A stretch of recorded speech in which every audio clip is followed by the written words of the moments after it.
I'm excited to be back. And look, it's here's what I want to say. And some of you have been around a long time. Some of you have been around a while. This training is going to be a refresher for a lot of you. A lot of you guys know this stuff, right? But what we want to make sure is that those people that are new, been around, just a little while. I think this is really good stuff for them, and so we're going to kind of dive deep into the FFIUL tonight. We're going to talk a little bit about the indexes, how they're credited. We'll talk about the costs that are associated with it, because undoubtedly, you guys are going to have clients that want to know what those are, right? And you're going to have to be able to explain those. So we'll kind of dive into those a little bit tonight as well. All right, I'm going to share my screen. Okay, and we will get going here.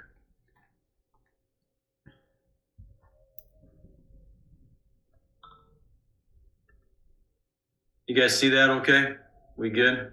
All right. So if you remember last week, just kind of a quick recap, we kind of just started from like a 30,000 foot view, right? We kind of almost defined life insurance. And if you remember, we kind of went through the why, why people need it. And it's up to us to really help those individuals understand what their why is for purchasing life insurance. Because again, I kind of joked. I said, look, my wife and I, we're not waking up every day, right? Telling ourselves, hey, I hear life insurance rates are really, really good. Let's go purchase some life insurance, right? No, nobody's doing that. We are the ones that have to help people understand what their why is. And at the end of the day, everybody has reasons why they need it. They just don't think about it right now, right? So we have to help them with that. And we kind of ended last week on this slide here, and we started talking about what I call the 4 cornerstones to a strong financial plan. And we talked about safety, right? We talked about the growth. We talked about tax advantages, and we talked about protection. And if you remember, I kind of drew that 3-circle presentation, and we kind of brought it all back to the FFIUL, and basically started talking about how the FFIUL has all 4 of these cornerstones inside of it, right? We have safety, we got growth, we got tax advantages, and we have protection. So what we want to do for the rest of the series, starting tonight, is talk about a little bit about each one of these, right? And we're going to dive into some of that tonight. So let's kind of recap a little bit. We talked a little bit about that federal income tax-free death benefit. Guys, the most, and this might be my opinion, right? But I think it's a pretty strong opinion. I think the most important component of life insurance, and in fact, the main reason for purchasing it is the protection that's provided by the death benefit, right? We want to make sure that we're leaving a legacy for those individuals if something happens to that primary wage earner. Okay, we always talk about that peace of mind. We want to make sure that family has peace of mind, knowing that if something happens to mom or dad or husband or wife, that family is going to be well taken care of. Okay. We talked about how, I don't think we talk enough about that income tax-free death benefit. Let's just stop and think about that for just a second. If I have a $500,000 death benefit, right, on my life, and something happens to me tomorrow, my wife is going to get a check in her hand for how much? She's going to get $500,000, right? Not minus 30% because she's in a 30% tax bracket, or not minus 10% because she's under 59 and a half, like some financial vehicles, make you pay. With life insurance, guys, that is protected, right? And we're going to get that full amount, whatever that death benefit amount is. That's a pretty cool thing to know. We also have, you'll see that second bullet point. We have something called the no lapse guarantee.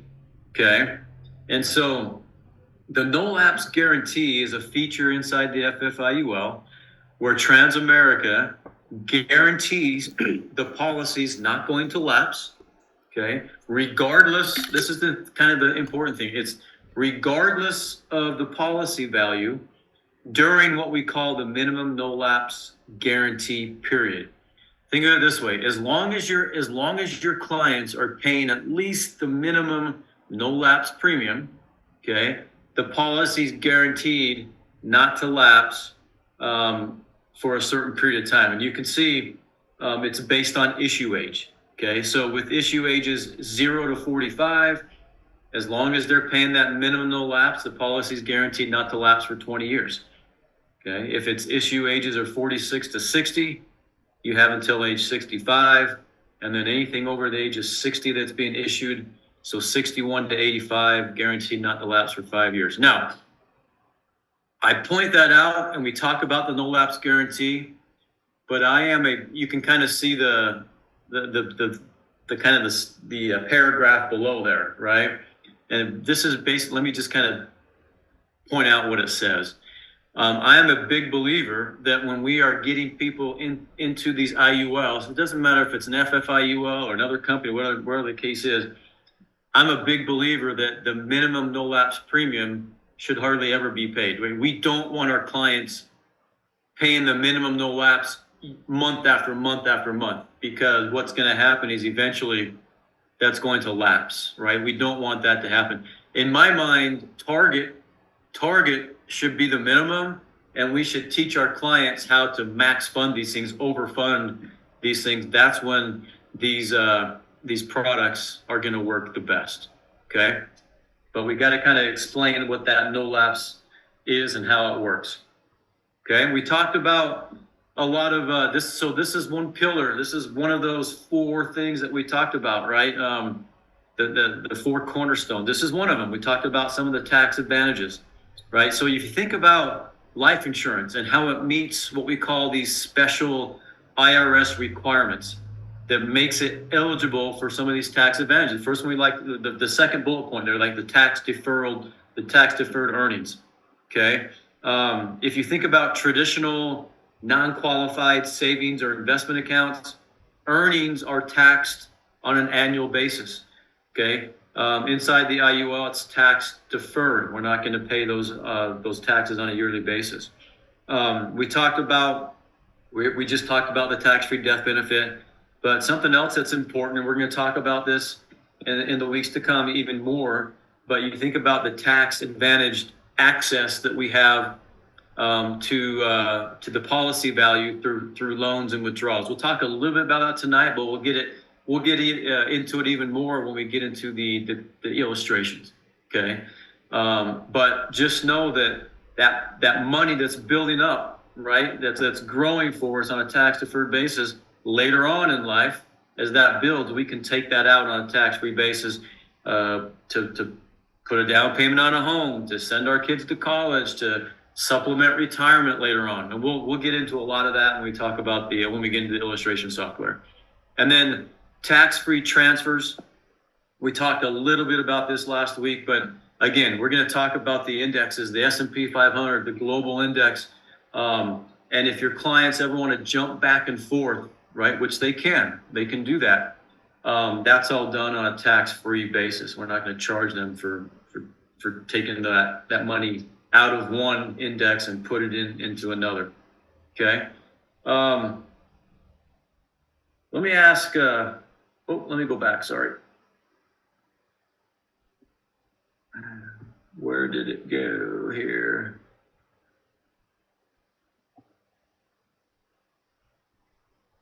So let me ask a quick question here, and the answer is right here. So if I have a client that's paying $250 a month, do we mandate them that they always have to pay that $250 a month for the rest of their lives?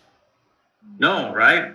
These products are super flexible, okay, and it's super important to understand because your clients along the way potentially.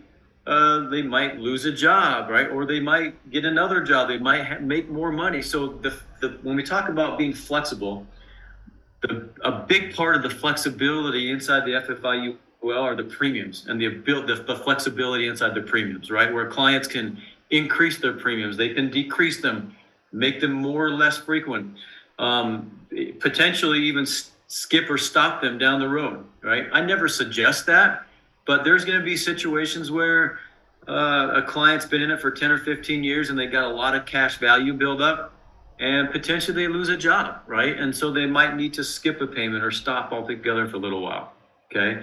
But it's important to understand the flexibility is there to absolutely do that, okay? Let's give you a little bit of an example here.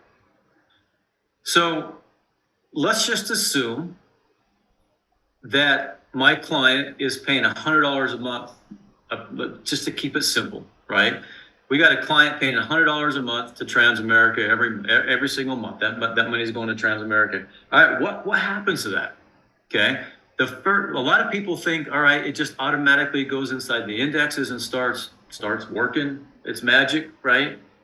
Here's what I want you to understand. Okay, this is where kind of the rubber meets the road when we talk about the premiums.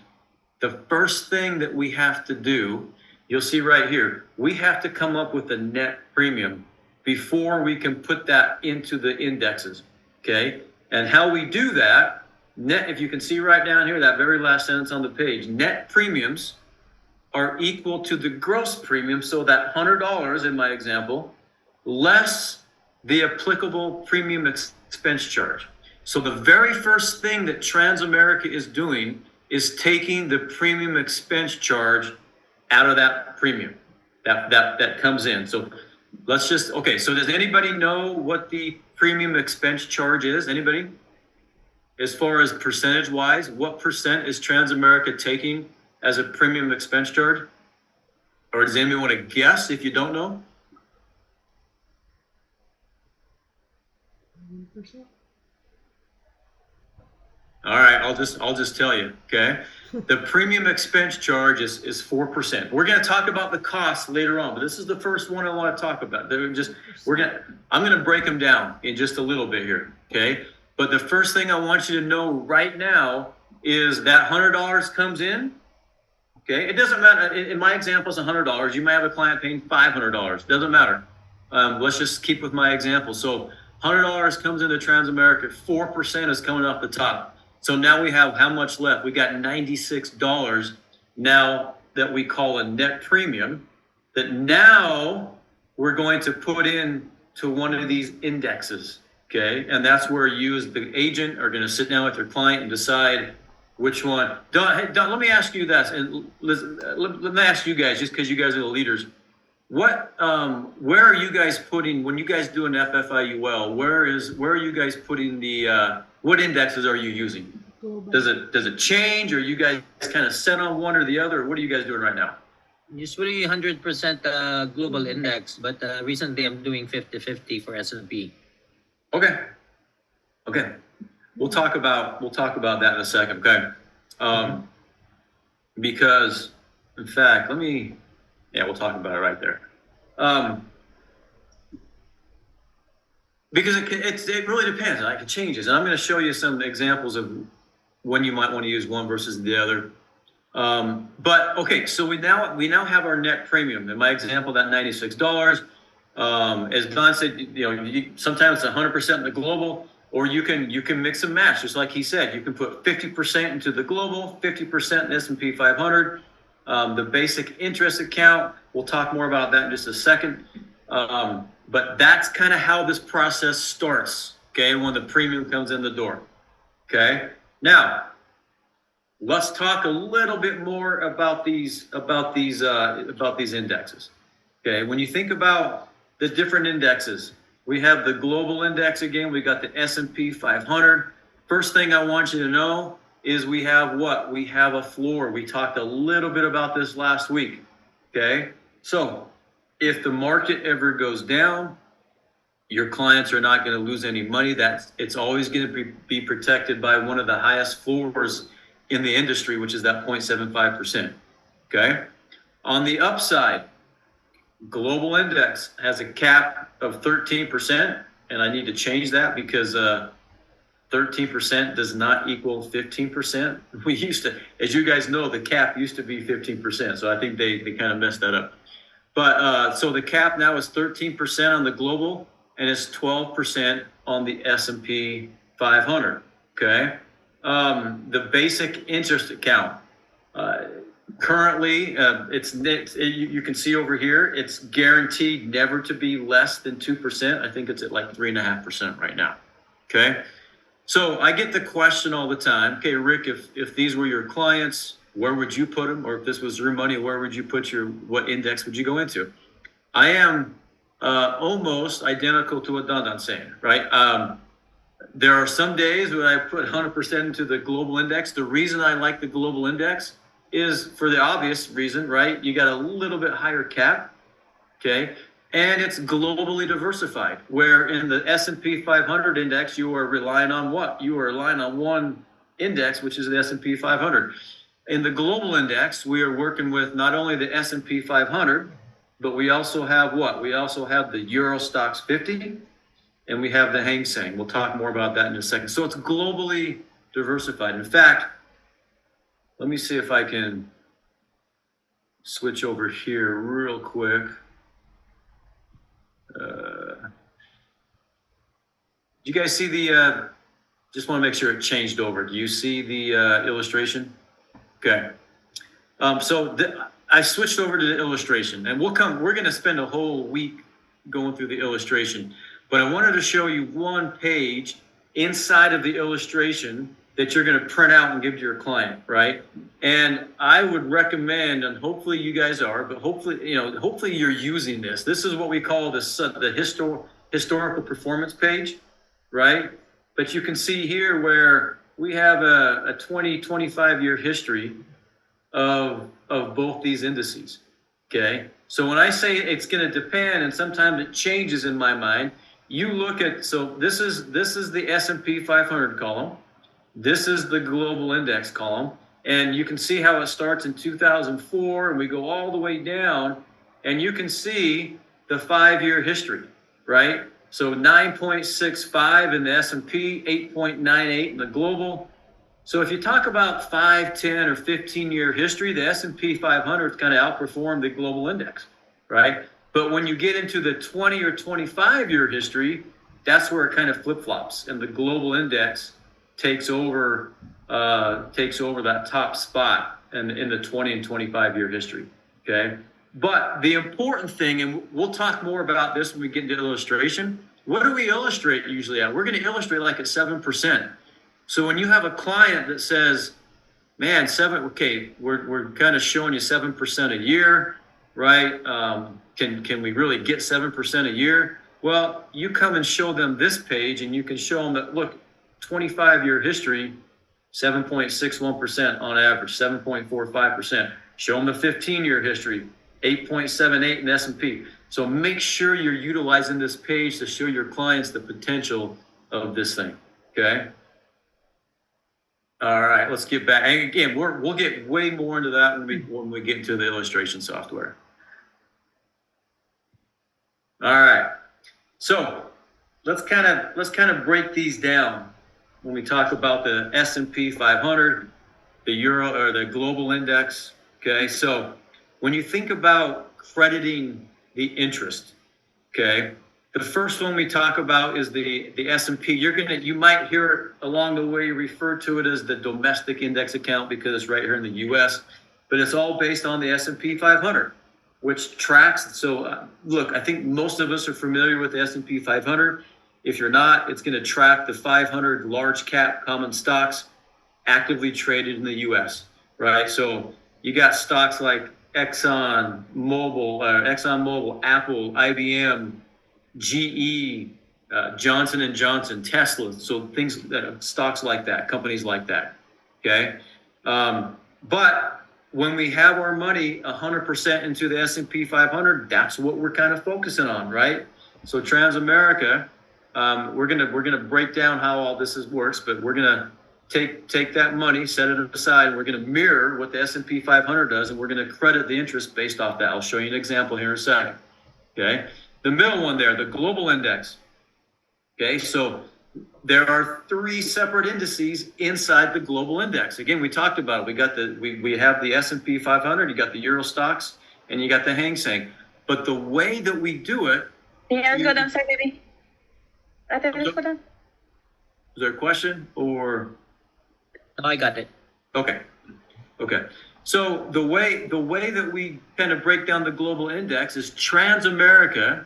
Okay, we're gonna weight this based off how these indices do, and Transamerica is always going to give your clients the benefit of the doubt. Okay, so the way we do this is we are always going to give 50% of the weight to either the Euro Stoxx 50 or the S&P 500, whichever one performs better during that year time. Okay, and then whichever one performs the least or the worst out of those two is going to get a 30% credit, or 30% weight.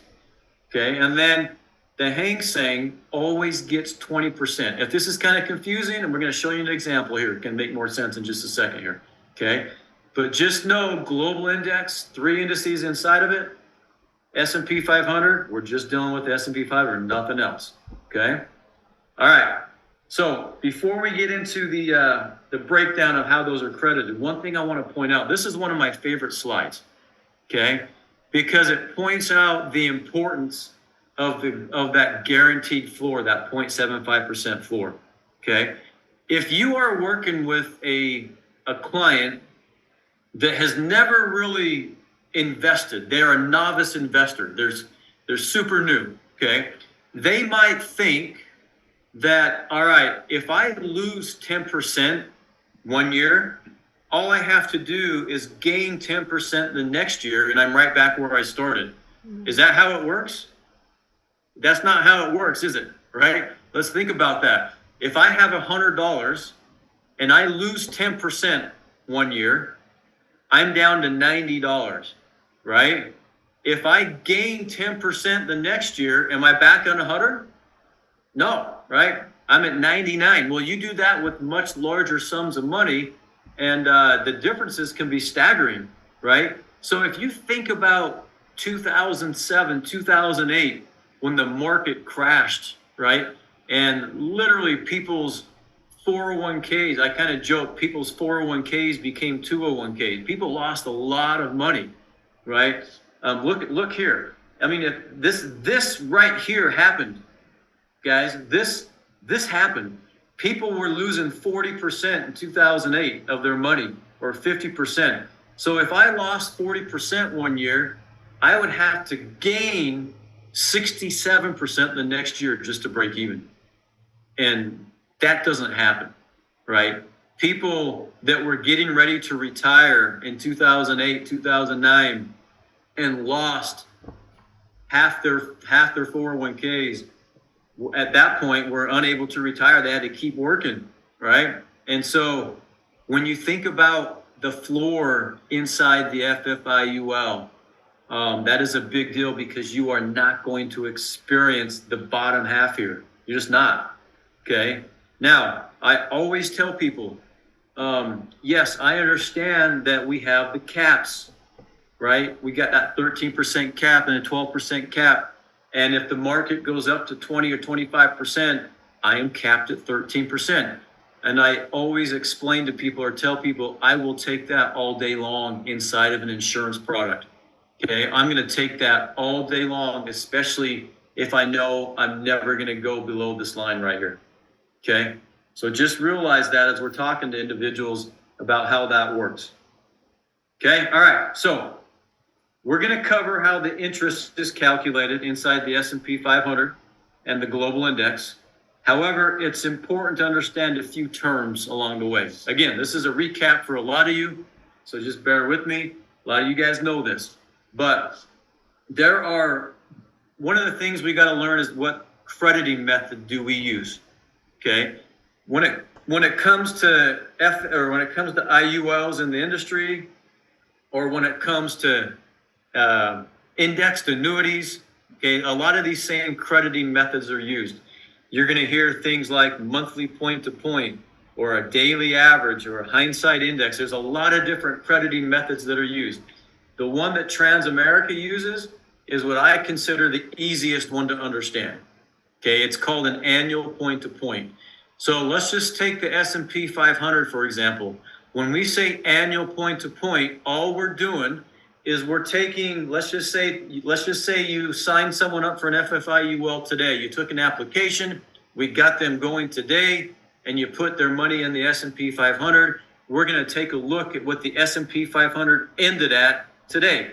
We're going to write that down, okay? And then when we talk about an annual point to point, we're going to go 1 year from today, annual point to point. We're going to check back in 1 year from today, and we're going to see what the index is at that point. Hopefully it's more, right? And we're going to take the difference, and whatever that difference is going to be credited to your client's account. I'm going to show you an example here. But that's what we call a crediting method, and we use an annual point to point, okay? We talked about caps.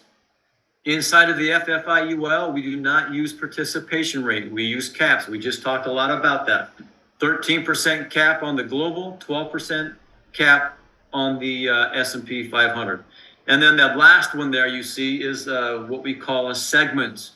Okay, that's a term that you just got to know as you start learning about this. But the best way to think about what a segment is every time your client makes a premium payment, a new segment is going to start. Okay, so if your clients are paying monthly, how many segments are they going to have throughout the year? They're going to have 12, right? You might have clients that pay once a quarter. How many segments are they going to have throughout the year? They're going to have 4, right? You might have a client that pays annual. They just make one premium payment every single year. How many segments are they going to have? They're going to have 1, okay? And we'll explain more of that in just a second. This right here kind of explains how these segments work, okay? So if you look at the red, so we have a segment that begins January 3rd, 2019. Okay, that's when your client makes their first monthly payment, a new segment starts. Okay, 1 year later, you see how this that first segment ends on the same day 1 year later. But 1 month after it started, we start a new segment in February, and so on. The way I learned this, I'm a visual learner. And someone explained it to me like this. Think of it this way.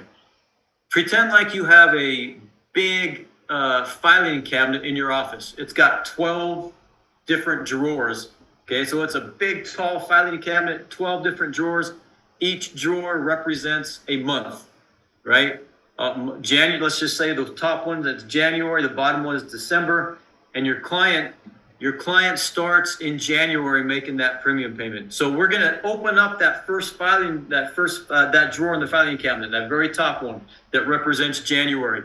We're going to stick our monthly payment inside of it. And what we're going to do is we're going to notate what the S&P 500 closed at that day. We're going to write it down, and we're going to shut the drawer. Okay? And then the next month, February comes, we're going to open up that second drawer. We're going to put our February payment in there. We're going to look at what the S&P 500 closed at. Okay, notate it. We're going to put it in there. We're going to shut the drawer. And we're not going to open up that. We're going to go through all the way through December. And then we're not going to open up that January drawer until 1 year later. Okay, and we're going to reopen that drawer. We're going to see what the S&P 500 closed at 1 year later. Again, hopefully it's a positive. It's a difference. And whatever that difference is what's going to be credited to your client's account. Then we're going to stick our second payment in that January drawer. We're going to shut it, and we're just going to repeat it. We're going to keep going, keep repeating that. Okay? That's kind of how it works. It's kind of a visual learning tool there. All right. So let's talk about how this excess index interest. Let's give you some more examples, or let's give you the formulas on how they're calculated. Okay, this one we're going to start with is the S&P 500. This is the simpler of the two. Okay, so as I mentioned, we need to find out. This is the formula: A minus B divided by B. That's the formula. Well, we got to have some numbers to kind of plug in there. Okay, we need two of those numbers. Again, the start date's the middle one here, B. Okay, so again, I start today. I want to know what the S&P 500 closed at today. Just for simplicity purposes, I know it's much higher than it is, right? What I'm going to tell you, but let's just assume that that start date index value, in other words, the S&P 500 closed at 2,000. Okay, so we're just going to notate 2,000 for B. Okay, then we're going to go 1 year out. Okay, so 1 year from today, we're going to come back and we need to get that end date value. So 1 year from today, let's say the value of the S&P 500 is 2,100. Okay, so all we're going to do is plug those numbers in. So if we go 2,100 minus 2,000 divided by 2,000, if you do the math with me, it's going to be 5%. Okay, so in my example here, your clients would be credited 5% for that year. Okay, pretty simple. That's the easy one of the two. Okay. The global index is a little more difficult, but once you do a few of these, it will make sense. Okay, what we've got, this is the formula. It's the index change times the weight is going to give us our index change, our weighted index change percentage. So what index change, what are the three indices that we talked about? We've got to find out what the index change is for three of these indices. Do you remember what they are?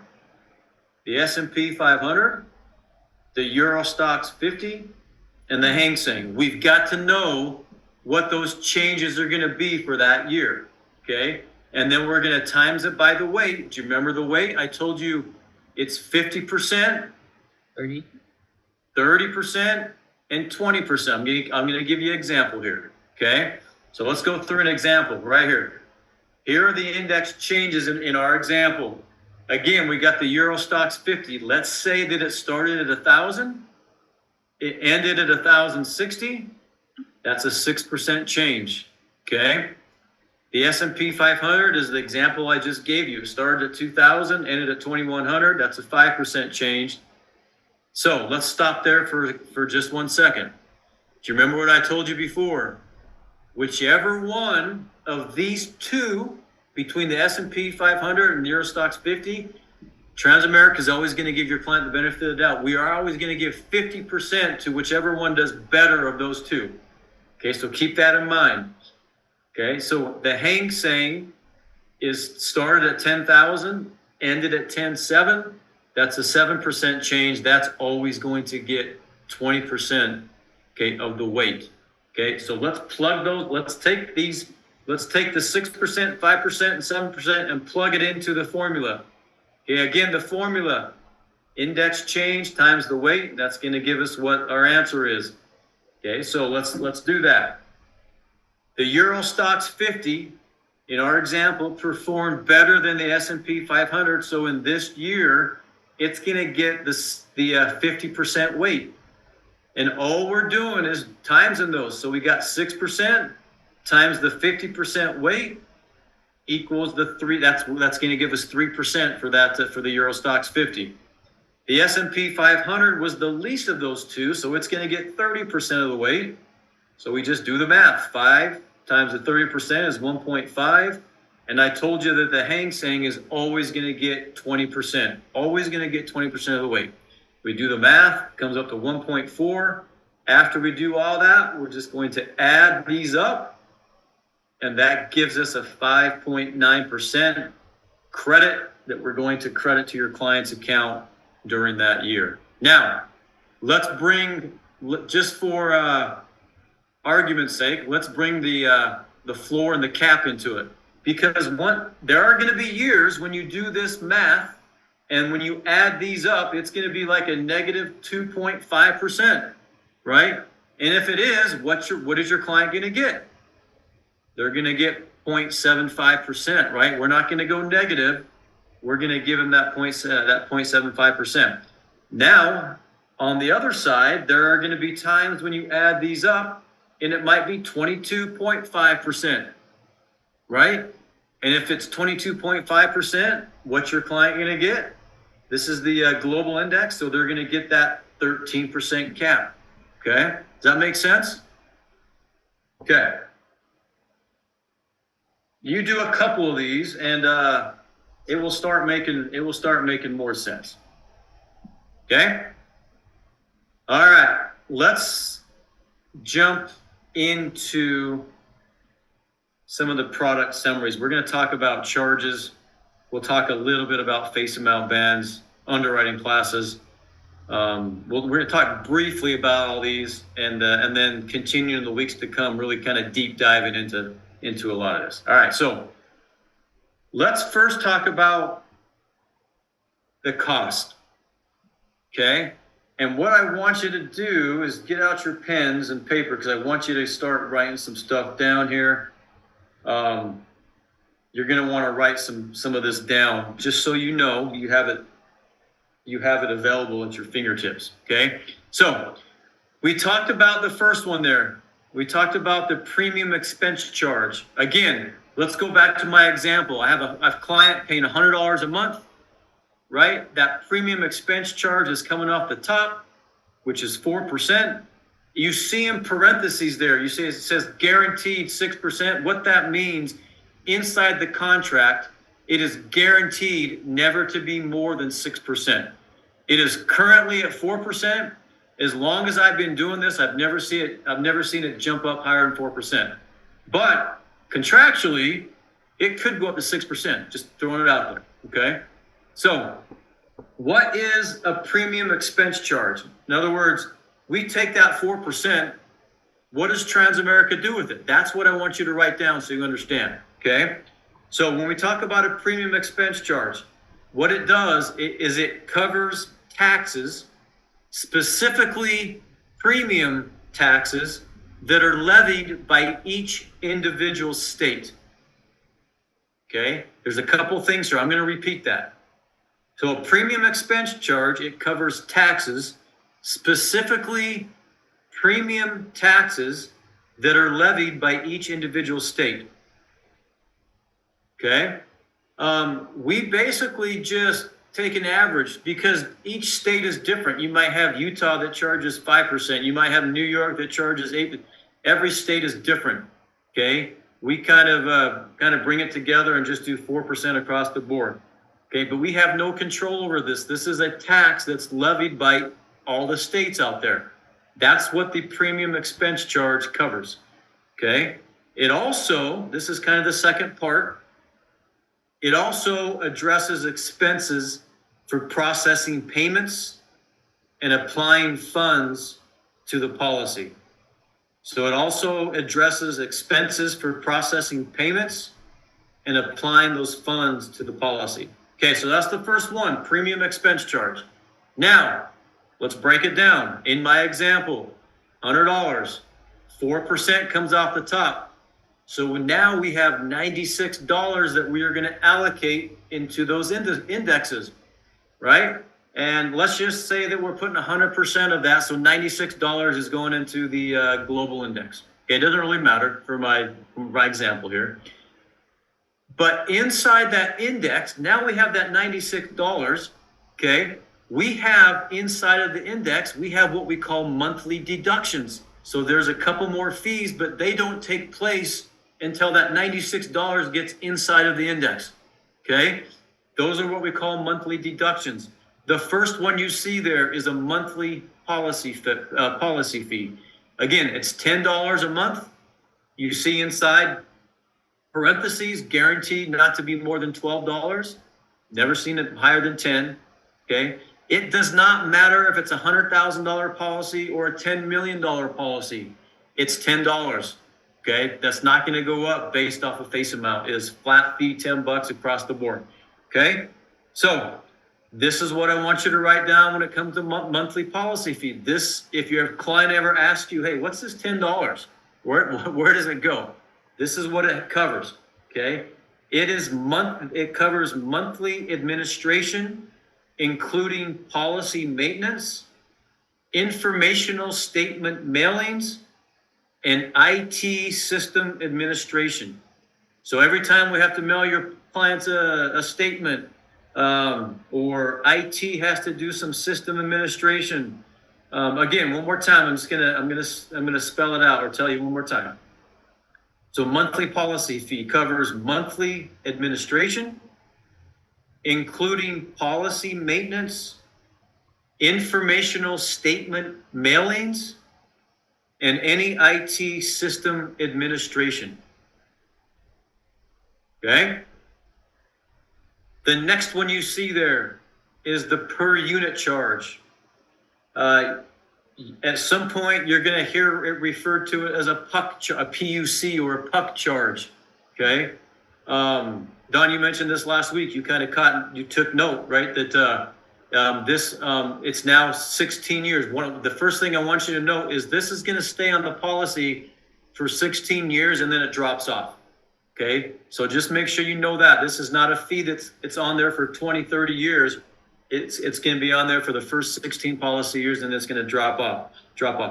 The best way for me to explain what a puck charge is, this is kind of my definition. It is a acquisition charge, acquisition fee. You think about any company that starts up, they always have what they call what is the price to bring on a new client? Okay. We have to pay underwriters. We have to keep the lights on, right? We got to pay people to process the business. This is what that puck charge is there for. Okay, it's the acquisition fee. It's the price of doing business kind of behind the scenes. Okay, and then the last one inside that middle category right there, you see the cost of insurance charge. That's the one that we are all familiar with. You guys know this is going to change based off male or female, smoker, non-smoker. All that kind of stuff, it's going to change. That's per thousand. We're going to break that down more once we get inside the illustration software. But that is the one that we're all familiar with. That's the one that when we pay a premium, we kind of expect to pay that COI, that cost of insurance. But again, it really depends on the health of the client and the age of the client and male or female, things like that. We'll break that down a little more for you when we get inside the illustration software. Okay. Then the last one you see there is what we call the IAMC, or the index account monthly charge. Okay. It's 0.06% a month, or you're going to see it maybe 0.72% on an annual basis. Guys, the best way to explain this or understand this is if you think about our indexes, or I'm sorry, the S&P 500 and the global index, we have caps that are 13% and 12%. You guys that have been around a while, you understand that those dropped maybe like a year and a half ago. It used to be 15%, right, on the global index. Even though they dropped to 13 and 12%, they are still some of the highest caps in the industry, right? That IAMC protects those caps. Okay, it helps to keep our caps stable and at a rate that's going to be super, super competitive. Okay, that's what that does. All right.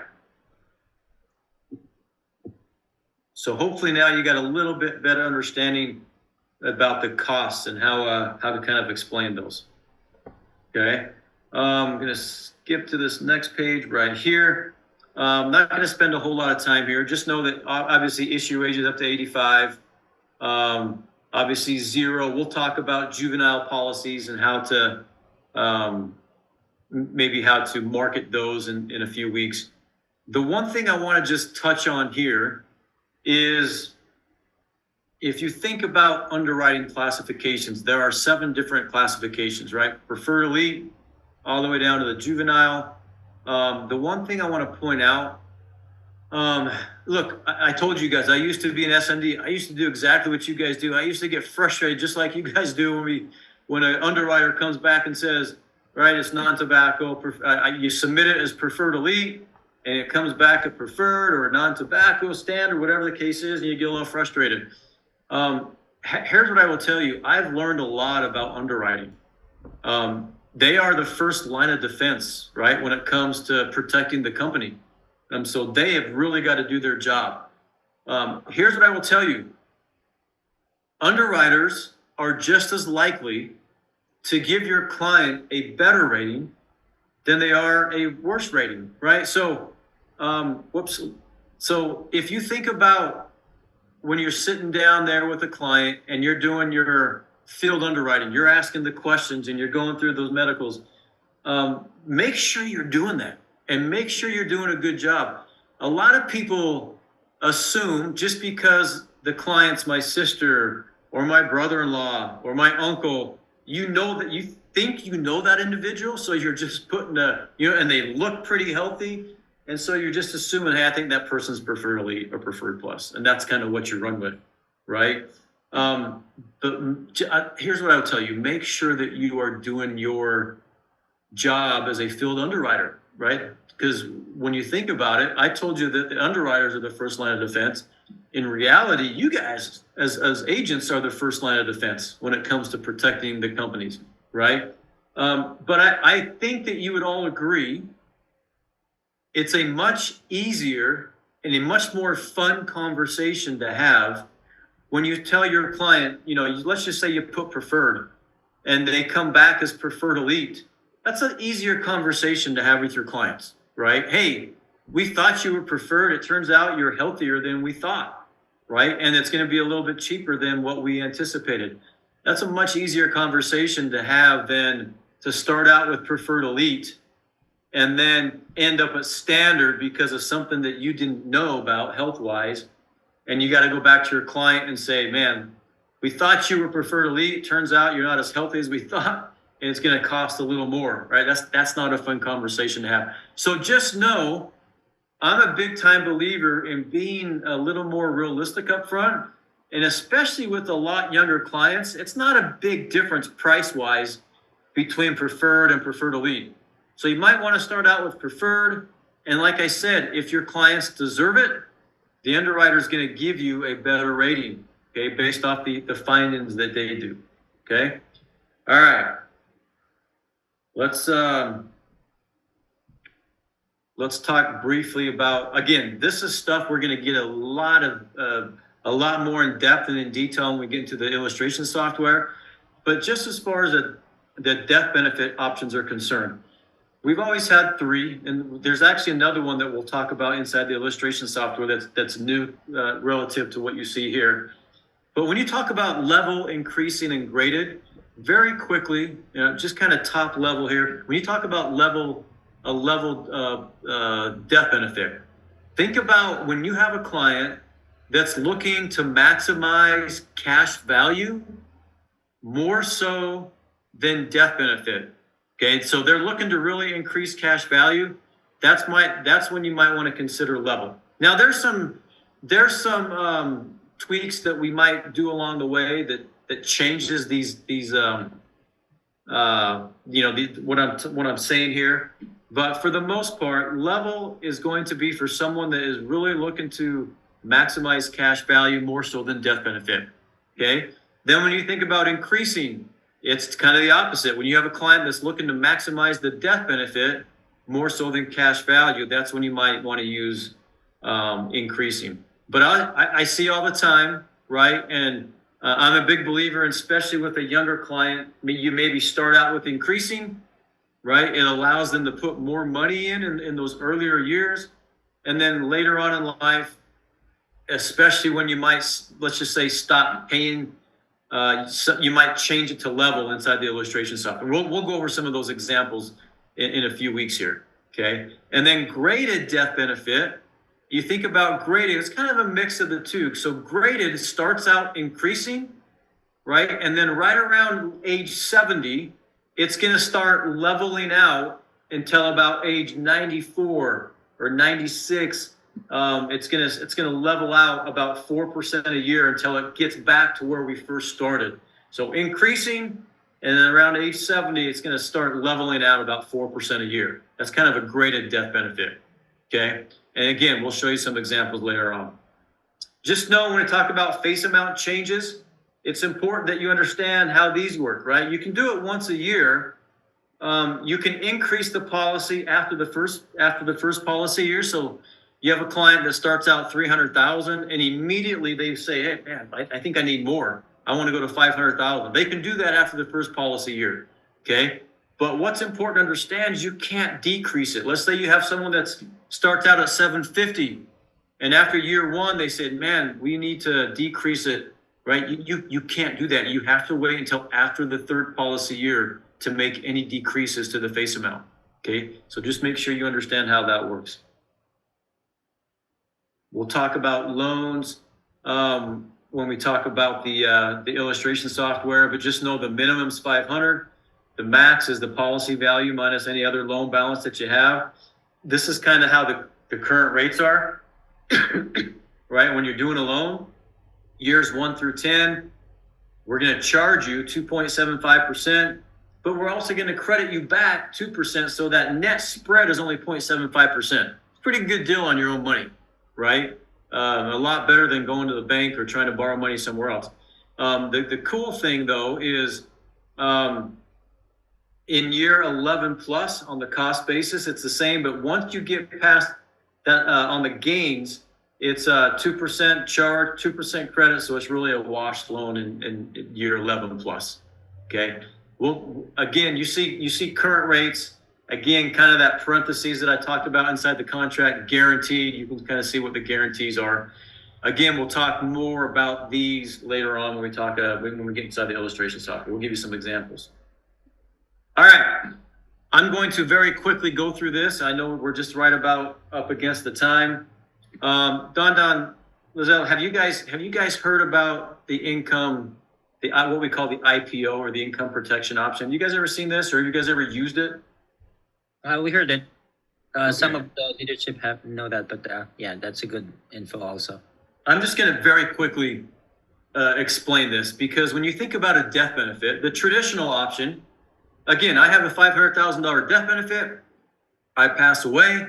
My wife's going to get a one-time lump sum payout of $500,000. Okay.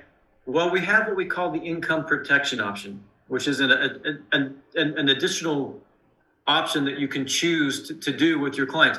Look, as an owner, I might not want my wife and kids to get a $500,000 check. They might not know what to do with it. They might blow through that way too quick, right? And I want them to make that last if I pass away for a long time. Okay. So the way this works, the IPO is we have to have an initial lump sum. So I have a $500,000 death benefit. I have to at least have a $10,000 minimum, right? An initial lump sum. I might want to have my wife pay off the funeral, right? There might be some initial debt that we want to pay off, but then it almost works like an annuity. I can choose that guaranteed income for up to 25 years, right? For 5 to 25 years, and then there's going to be a final lump sum on the back end. Okay, so this is just kind of an example of Dan and his family, and Dan at the time of death, right? He had an increasing death benefit, and the time of death, it was $490,000. So the way he set this up before he passed away is he had an initial lump sum of $100,000 that he wanted to give to his spouse, okay? And then for 20 years, he wanted to give $1,000 a month to his wife, $500 a month to each child, okay? And then on the back end, he wanted to give $25,000 to each of his children. And the way you think about this is we had $490,000 as a death benefit. Transamerica just doesn't sit on it. If they choose this option, we're not just going to sit on it. We're going to put it into a small interest-bearing account to where you can see that they didn't get 490 over that time, over that 25 years. We would have paid out $630,000.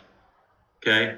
So just know, look, I don't see that used a whole lot, but you might run across a family in your career where you look at mom and kids and say, all right, they might not economically go through that money they might not be smart with that money. Let's maybe choose another option. Okay. So just know there's other options, how you can kind of spread that wealth when it comes to the death benefit. Okay. All right. So next time we get together, we're going to jump in. You can see here, we're going to jump into the riders and the different options we have. We're not going to just talk about the chronic and the critical and the long-term care. We're going to talk about all the different riders that you have available at your fingertips. Okay, so and we'll define those and what each one of those means.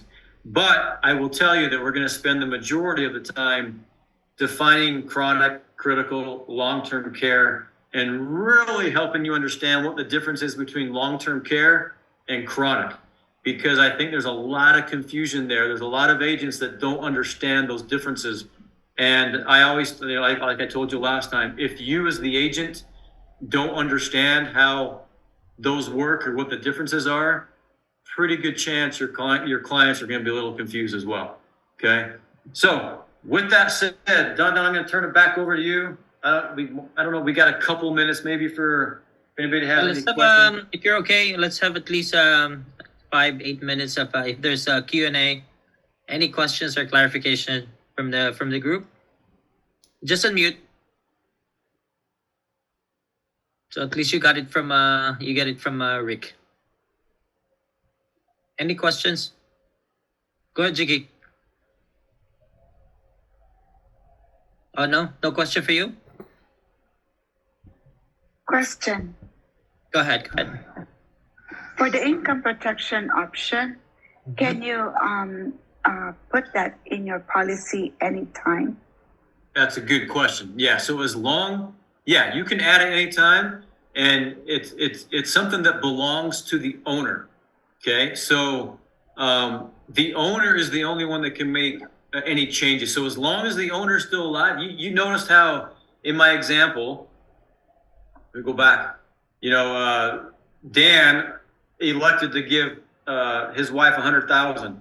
Well, as long as Dan's still alive, he can make changes to it. He can change this to 50 or 200,000 for the initial lump sum and change all of this along the way. That's a good question. You can add it anytime, and and as long as the owner's still alive, that owner can make changes to it anytime. Once the owner passes away, it kind of becomes set in stone, and then Transamerica will kind of grant the wishes of what the owner elected. Okay, great. Thank you. Yep. Can I have a follow-up question on that, Rick? Yeah. Would that change the premium if you add the income option rider? No, this is no, Sherry, good question. No, this is a free ride. It's not really considered a rider. It's more of a benefit. Okay. That's a good question. There is no additional premiums to this. Doesn't cost anything. Okay, thank you. Yep. Good question. Question, please. If you started the policy as a level and then you decide to do increasing, are there any medical, what do you call this, exams again to be done? No. The only time that you would ever have to potentially go back to underwriting is if you wanted to increase the death benefit. But if you're just looking to change the death benefit on how, like increasing the level or level to increasing, or you want to go to graded, there's nothing that needs to be done as far as going back to underwriting, the underwriting process. Is there a limit to do that? No, again, you can do it once a year, but you can't make. I want to say you can increase it or go from you can go back and forth, but only on the anniversary, like once a year. But there's no really minimum or maximum amount of times you can do that throughout the policy. Thank you so much. Mm-hmm. Last question. For those policies that were written as the cap of 15%, did that change? I heard earlier that the cap is decreased to 13% now. Yeah. And when did the decrease That changed. So that changed about I want to say about a year and a half. It's been quite a while now. Yeah. So if you go back to 2012 when the FFI UL first started, it had it's always had a 15. No, I take that back. It used to be like 13.5%. We made one increase to 15%. If you're like 2014, we increased it to 15%, and then about a year and a half ago, it decreased to 13% on the global index. So it's been about a year and a half. Okay. So those policies that were written as 15% as cap, did they No. get affected? They did. Yeah. That's Okay. a really good question, right? And a really good point that you all need to understand. One thing, so just because my cap started at 15% 5 years ago, when it comes to caps, those are never grandfathered in. So anytime a cap goes up or down, your clients are always going to be affected by that. And Transamerica sends out letters. They do all this stuff ahead of time to let your clients know that's going to happen. But we try to minimize those. As you know, we don't want to do that. That's one thing you don't want a whole lot of going on. And we've been really, really good at that. We increased it once, we've decreased it once, and hopefully we don't do a lot of that. But it's important to understand that you are never grandfathered into caps. If they change, your clients are going to change along with that. Doesn't matter if it's a year ago or 10 years ago, they will change accordingly. Okay, thank you. Yep, that's a good question. Hey Dan, my name's Tony. Hey, Tony. Question I really like, by the way, the slide that you have on it kind of drives the point. I'm able to grasp the concept here. What happens when, say, the husband dies, the spouse gets $100,000 lump sum. Say 5 years into the 20-year period, the wife passes away. What happens to that $1,000 that is supposed to go to the wife? Okay, so good question. So usually when you do this, when you set something like this up, you're going to account for that. So one thing that Transamerica will help with is you'll make sure you'll have contingent beneficiaries, right? So if in this case, it's probably going to be Greg and Peter who would be the contingent beneficiaries. So that money would then, and you can kind of write it up and set it up how you want. You could say, let's say 5 years later, mom dies.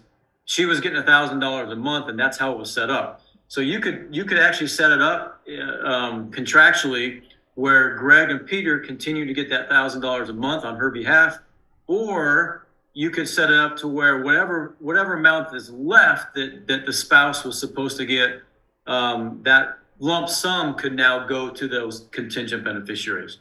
So we'll kind of help set that up with you, make sure that's all kind of taken care of. If that makes sense. Makes sense. Appreciate it. Yep. Rick, can I follow up on that? This is Connie from Bakersfield. Hey, Con. Hey, so this screen, this is a decision of the insured.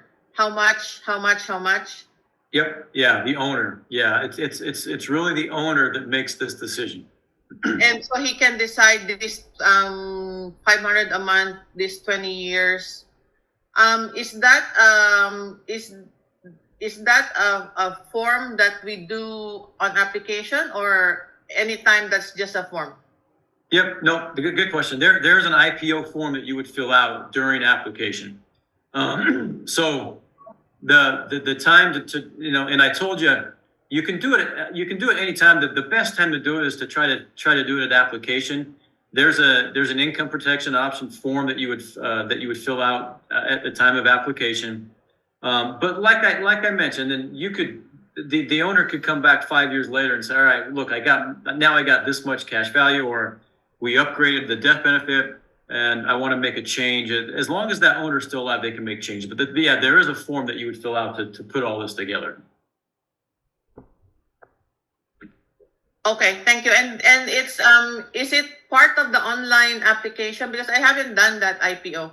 Is it Yeah, part so of it's not going to be part of the regular app. Like if you go into Transamerica Premier and you sometimes you can kind of download by state the FFIUL application. It is not going to be part of the kind of the set application. It's a separate form that you can get inside the forms. If you go to the forms library, that's where you're going to get it. But it's a separate form.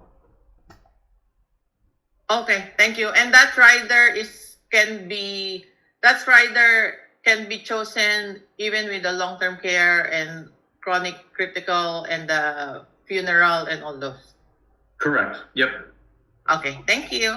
Yep. Hello, Rich. Hi. Yes, this is Dan from Long Beach. I do have a question regarding with a child. That's only apply if the kids are 18 and above, right?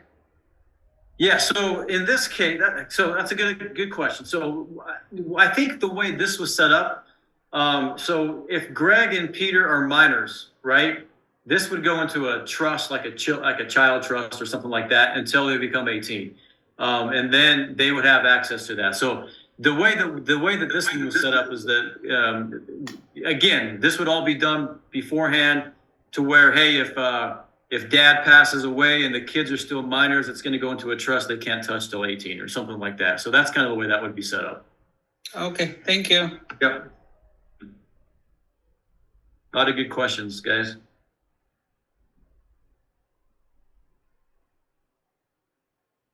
Anybody else?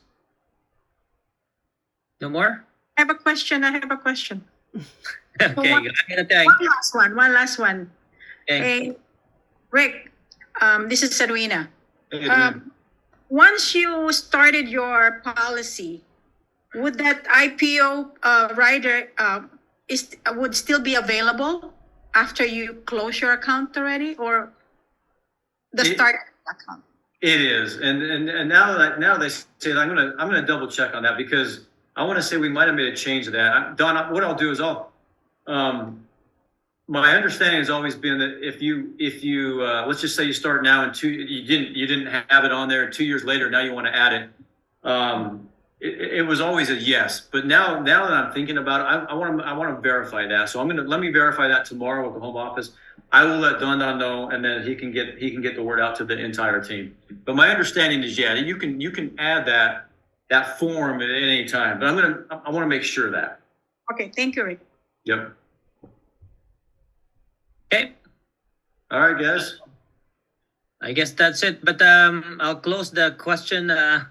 This question, since we're on the changing and all that. So for everybody, how about changing the ownership of the policy? This is both for personal and for business owned policies. So how often can you change, and when can you not? Can you not change it, or once it's set? When do you use a contingent owner for the policy? And can it be owned by a trust, or can it only be owned by individual? Yeah. Right. So good question.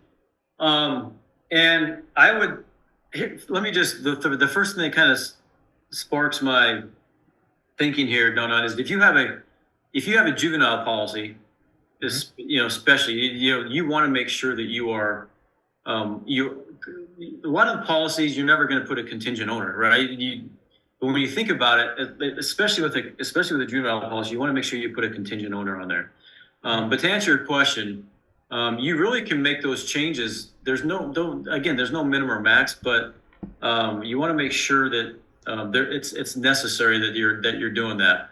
And what I'll do is I'll give you, when I answer this question tomorrow for you, I have a form or a list of potential reasons why you would want to change the owner and how often you can change, and I'll send that to you as well. Okay, so that's a good question.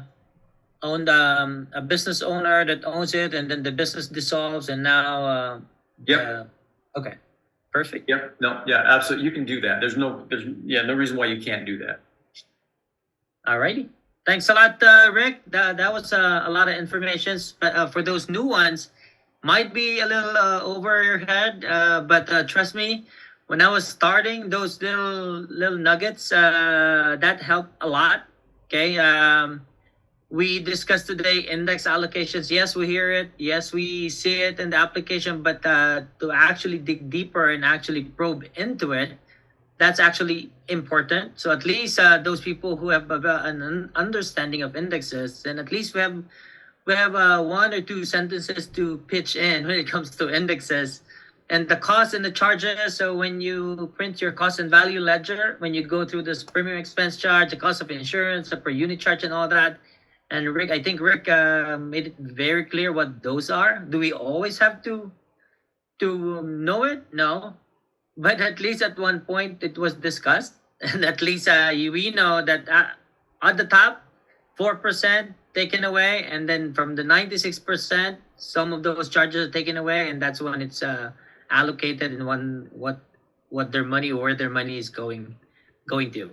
So I love the loan interest because believe it or not, Rick, I close account just basing it on loan interest. I love seeing those whole life policies that when they're showing that their interest is 3%, but when you load in it 8%, and I show them the same the what you showed earlier, interest is 0.75, then that's an easy close right there. Yeah. So overall, like you said, we start from far, going deeper and deeper and deeper into that. I can't wait for our next training where we discuss the riders and all that. So Yeah, and I just wanted to follow up what you said, Donna, because look, I used to be an SMD, and I used to have people on my team that were super new. And let me just kind of echo what Don said. Like if you're new, don't get overwhelmed, because it will start sinking in. And it's just a matter of doing it more and more often, and we'll come back and keep helping you with this. And I have a hybrid wholesaler that trains all day, every day. So if you need one-on-one training or just a little more explanation, we can start. His name is Jesse, right? So if you have just individual teams within these teams here that you just need a little extra help on understanding something, that's what we're here for, right? Don't get overwhelmed. It will start making sense, I promise. Okay, so with that said, I see a question where we'll have FFIUL training next week.